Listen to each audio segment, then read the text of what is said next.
Yo les gars, yo tout le monde, on se retrouve pour un nouveau débrief et on va débriefer ce soir le match entre la Real Sociedad et le Barça. Un match bien plus compliqué que ce qu'on avait prévu dans l'avant-match.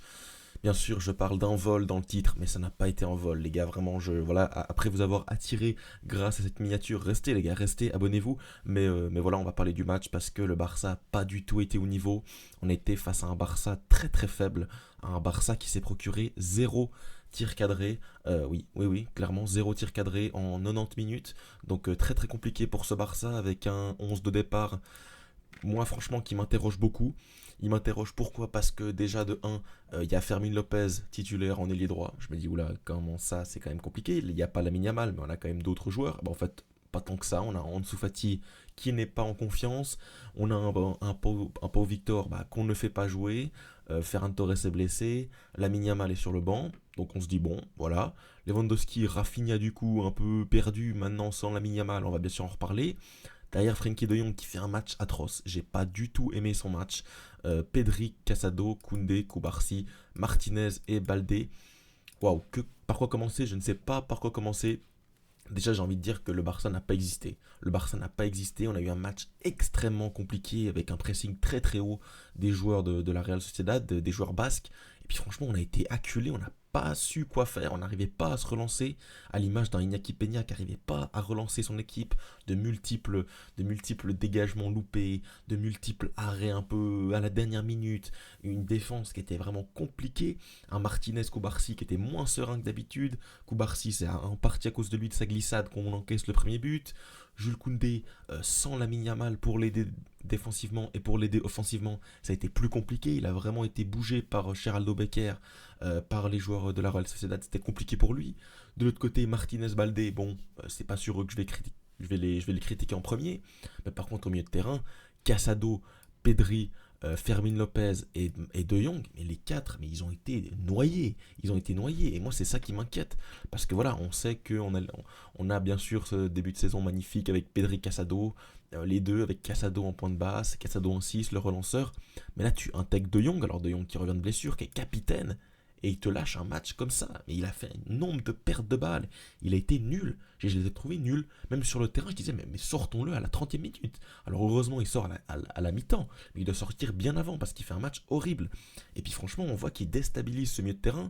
Il se met à côté de Casado, il ralentit le jeu. Plusieurs fois, il doit faire la passe, il ne la fait pas. Voilà, compliqué. Alors que dans cette première mi-temps, il y avait des espaces. La première mi-temps, on a existé. Alors oui, il n'y a toujours pas de tir cadré, mais j'ai l'impression qu'on était quand même dangereux. Il y a eu des situations, notamment le but hors jeu. Voilà, je ne vais pas me prononcer dessus parce que ça se joue tellement à rien. Je ne sais pas s'ils ont rajouté un bout de pied, s'ils l'ont pas rajouté. Voilà, je ne vais pas rentrer là-dedans. Ça se joue forcément à rien. Mais voilà, dans cette première mi-temps, tu as un peu d'occasion. Tu vois quand même un Rafinha assez énervé sur Fermin Lopez. Fermin Lopez qui n'arrive pas à trouver sa place, finalement il est nulle part. Il est partout mais nulle part à la fois. Rafinha aussi parce qu'il est des fois à gauche, des fois en 10, des fois à droite pour remplacer Fermin Lopez. On ne comprend pas ce qui se passe sur le terrain, c'est une bouillie de football. Voilà, je le dis, on se fait submerger. Il n'y a plus aucune structure, il n'y a plus aucun jeu de passe, il n'y a rien. On est sous l'eau, totalement sous l'eau. Puis voilà, la Real Sociedad, par rapport à ça, j'ai envie de leur dire bravo. Alguacil il a bien préparé son match, il a pressé au bon endroit, avec notamment voilà, Brice Mendes, Suzic, Subimendi qui ont fait un très bon match, Kubo également. Voilà, dans le fait de pouvoir garder la balle dos au jeu, de pouvoir, voilà, dans ces petits jeux avec un centre de gravité très bas, il a été plutôt bon. Et puis derrière, voilà, on se disait, bon, alors voilà, maintenant le Barça s'est fait foudroyer en première mi-temps, la première mi-temps est horrible, mais on a réussi à faire pire en deuxième mi-temps. Parce que la deuxième mi-temps, mais il y a rien. C'est le néant. La deuxième mi-temps, c'est le néant. Alors voilà, l'entrée de Dani Olmo, mais franchement, Dani Olmo tout seul, il a vraiment rien fait. Il n'a pas beaucoup changé. Alors oui, deux trois touches de balle, deux trois petits ponts. Mais finalement, sur l'ensemble du match, c'est très très très léger. Ansu Fati, voilà, beaucoup, on se disait pourquoi pas, il est titulaire, hein. C'est quand même un ailier qu'on a sur le banc, on a vu sur tous ces ballons touchés, c'est des ballons perdus, il dribble, mais finalement après il fait un centre mauvais, très très mauvais. Par contre, Gavi, j'ai beaucoup aimé, je sais pas pourquoi il n'est pas rentré un peu plus tôt, il était plutôt bon dans l'impact, même techniquement, j'ai trouvé qu'il était plutôt bon techniquement, pour Victor à la fin. Voilà, c'est franchement très très compliqué. T'as pas réussi à te mettre en situation. Et moi, franchement, j'en viens à être choqué de cette statistique des tirs cadrés. Parce que le Barça, qui marque 50 buts en ce début de saison, ils ont fait zéro tir cadré avec 70% de possession. On a quasiment 550 passes et on fait 0 tir. Non mais on se rend compte de la statistique. Et même la Real Sociedad a plus de tirs, plus d'XG, avec 30% de possession. Mais là, le match, c'était un match sans. C'était un match terrible. Ça arrive. Franchement, ça arrive, les gars. Lamine Yamal n'était pas là. Bien sûr, ça s'est ressenti. Mais on peut pas non plus se reposer sur Lamine Yamal. C'est entre guillemets notre seul absent.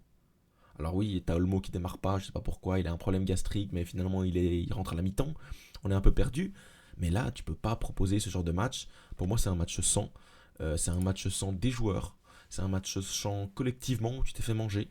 Voilà, j'ai pas non plus énormément de reproches à faire à Hansi Flick. Peut-être quand même sur ce Fermin Lopez, sur cet annulement directement de Frenkie de Jong. Voilà, moi j'aurais peut-être fait Lopez, Pedri, Casado, et puis Rafinha à droite, et puis j'aurais mis Ansu Fati à gauche, j'aurais essayé, parce que là De Jong était vraiment mais inutile à souffrir, il était terriblement nul. Puis finalement derrière, bah, t'as pas d'autre solution. C'est là où on se dit que le banc est quand même très très léger. Derrière, tu as plus personne. Pablo Torre, c'est trop léger. Gérard Martin, on n'en parle pas. Donc finalement, tu fais rentrer toutes tes forces offensives. Mais l'équipe, elle ressemble à rien. Avec un Rafinha qui a été en difficulté en première mi-temps, un peu mieux en deuxième quand il s'est replacé sur le côté droit. Mais il n'y a aucun tir. Plusieurs fois, il se met en situation. Il fait des 1-2 avec Lewandowski dans des petits espaces. On se dit, vas-y, tire. Il tire pas. Lewandowski a compliqué. Après, il peut marquer dès le début. Ça change ton match. Mais finalement, et ça n'a pas eu lieu. Dans le duel aérien, je pensais qu'à la fin, il aurait pu nous mettre une petite tête. Il n'a pas été trouvé. Pedri, pour moi, fait un bon match. C'est peut-être le meilleur, mais bon, c'est quand même léger. Casado a pas été bon. Il a loupé beaucoup de passes. Je sais pas ce qui s'est passé. Peut-être défaillance collective, peut-être défaillance de l'équipe. Mais c'est une défaillance qui fait quand même très très mal. Parce qu'au classement, et bah oui, forcément, tu es toujours premier. Mais là, tu es à 6 points avec un match en plus. Donc le Real Madrid, avec le match en moins à Valence, bien sûr, on sait ce qui se passe à Valence, on sait pourquoi il a été repoussé, ils peuvent quand même revenir à 3 points. À 3 points. Donc ça, franchement, c'est relancé. Et la Liga n'est pas du tout terminée. Donc par rapport à ça, il va aussi falloir se concentrer. Bien sûr, voilà, c'est la trêve. Espérons que Lamine Yamal va pas se déplacer. On va dire qu'il est blessé. On fait 2-3 pépins. Et on revient de la trêve et on enchaîne les victoires. On va devoir aller à Celta Vigo, on va recevoir Las Palmas, Mallorca, Betis. Là, il va falloir marquer, il va falloir gagner. Parce que bon, là, tu fais quand même une défaite qui est assez surprenante, quoi. La dernière défaite, c'était bien sûr de nouveau à l'extérieur avec Osasuna. Et les 2 fois, Lamine Yamal n'est pas titulaire. Est-ce qu'on ne serait pas sur le début d'un Lamine Yamal dépendance? C'est ma question. C'est ma question. Et puis franchement, elle commence un peu à se répondre par l'affirmative. On voit Fermin Lopez qui fait un match atroce. Franchement, j'ai pas du tout compris son match. J'ai pas du tout aimé son match. Donc très très inquiet sur ce match. Bien sûr, c'est un match, voilà, c'est un match ponctuel. On va pas du tout être inquiet. On va pas remettre en question le travail d'Hansi Flick. Je l'ai plutôt trouvé cohérent sur ces changements. J'aurais fait les mêmes. Peut-être que j'aurais sorti Fermin Lopez plus tôt. Il sort à la 66e. Je l'aurais peut-être sorti à la 55e, 60e. Oui, il sort De Jong pour Olmo, pour moi c'est la meilleure chose à faire. Après il sort Koundé qui est en difficulté, c'est la meilleure chose à faire. Il sort Fermin, il met Ansu Fati, bah j'aurais fait ça parce qu'il a que Ansu Fati, donc pourquoi pas le faire rentrer. Mais voilà, tu fais une mauvaise opération, tu perds 2 points sur le Real en cette 13e journée. Donc compliqué, tu vas te déplacer à Celta Vigo, c'est pas non plus simple. Le Real Madrid va aller à Leganés, c'est plus simple pour eux, donc on va voir ce qui va se passer. En tout cas, voilà, cette Liga est relancée. Pour moi, le match est franchement pas dingue.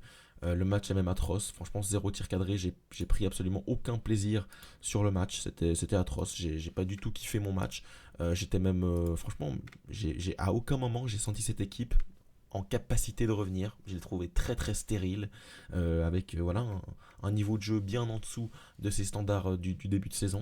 Donc à voir. À voir ce qu'ils vont faire. Franchement, ça se ressent ici avec pas non plus une nette domination, hein. Souvent, on a des menaces qui sont comme ça, avec beaucoup d'actions. Mais là, finalement, il n'y a pas grand-chose, hein. On voit même à la fin, voilà, quelques petites bulles pour le Barça, mais il n'y a rien, il n'y a rien. Il n'y a rien. Donc voilà, match 100.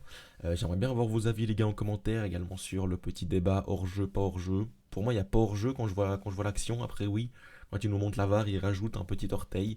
À voir s'il a dès le début ou pas, je sais pas. Mais finalement, le match, il est quand même pas bon avec ou sans ça. Même si je suis d'accord avec vous, ça peut changer la physionomie. Donc bon, donnez-moi vos avis dans les commentaires. En tout cas, on se retrouve très très rapidement pour de nouvelles vidéos. C'est la trêve. Petite pause avec le Barça. On se retrouve du coup dans 2 semaines pour le Barça à Celta Vigo. Puis après en Ligue des Champions face à Brest. On se retrouve très très vite. Abonnez-vous, likez et partagez. Ciao et visca Barça.